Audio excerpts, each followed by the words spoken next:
¿Por qué en términos unitarios los costos fijos son variables y los costos variables son fijos?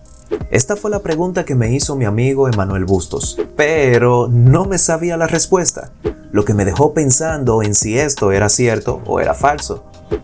Horas más tarde estaba camino a inscribirme en el gimnasio, y lo que menos imaginaba era que esto me iba a ayudar a entender la respuesta a la pregunta de Manuel. Al llegar al gimnasio, me encontré con Álvaro, quien me explicó que para poder entrenar tenía dos formas de conseguir acceso. La primera forma fue la que elegí sin pensarlo dos veces.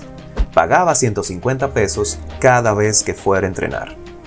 Esto es lo que se conoce como costo variable, porque solo iba a pagar cuando fuera al gimnasio.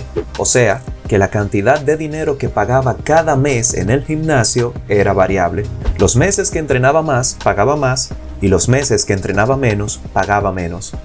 Esta modalidad me funcionó excelente, hasta que en una conversación con mi otro amigo José Pina, me di cuenta que con la modalidad de costos variables, mis costos totales mensuales estaban siendo mayor a los que hubiese tenido con la otra modalidad que me había explicado Álvaro. Y aquí es donde entra la modalidad de costo fijo. Con la modalidad de costo fijo, que se conoce como membresía en el gimnasio, todos los meses iba a pagar el mismo monto sin importar la cantidad de veces que fuera a entrenar.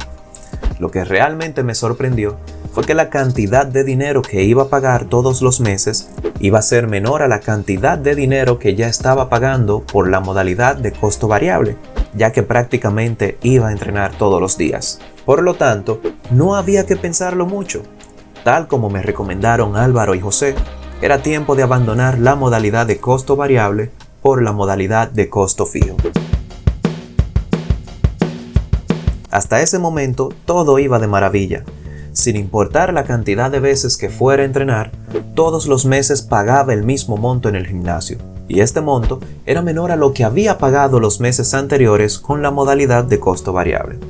En ese momento entendí que los costos fijos siempre son fijos y los costos variables siempre son variables.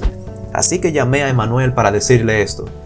Pero, para mi sorpresa, Emanuel se rió de mí. En primer lugar, por tomarme varios meses para darle la respuesta, y en segundo lugar, por haber respondido mal la pregunta. Y me dijo una frase que nunca olvidaré. Eso solo es cierto cuando hablamos de costos totales, pero cuando hablamos de costos unitarios, los costos fijos son variables y los costos variables son fijos. Ya sabía la respuesta correcta, pero todavía no entendía el por qué era así, hasta que Agripina Rodríguez me explicó con una tabla la diferencia del comportamiento de estos costos en términos totales y en términos unitarios. Si recuerdas, cuando estabas en la modalidad de costo variable en el gimnasio, pagabas montos diferentes todos los meses. Por supuesto, los meses en donde iba a entrenar más pagaba más y los meses en los que entrenaba menos pagaba menos. Cuando cambiaste a la modalidad de costos fijos, pagabas el mismo monto sin importar la cantidad de veces que fueras a entrenar. Pero esto solo sucede en términos de costos totales, o sea, cuánto te cuesta ir al gimnasio cada mes. Sin embargo, cuando hablamos de costo unitario, queremos saber cuánto te cuesta cada entrenamiento. Si dividimos el costo variable total entre la cantidad de entrenamientos, tendremos el siguiente resultado. En la modalidad de costo variable, cada entrenamiento te costaba 150 pesos, y eso es correcto, porque esa era la tarifa que debías pagar cada vez que fueras a entrenar. Por lo tanto, en términos unitarios, los costos variables son fijos. Ahora vamos a ver qué sucede con los costos fijos en términos unitarios. Si te fijas, el costo fijo es variable en términos unitarios, porque todos los meses debes pagar el mismo monto sin importar la cantidad de veces que vayas a entrenar. Los meses que vas a entrenar más, tu costo fijo unitario será menor porque estás aprovechando más los 2,000 pesos que debes pagar.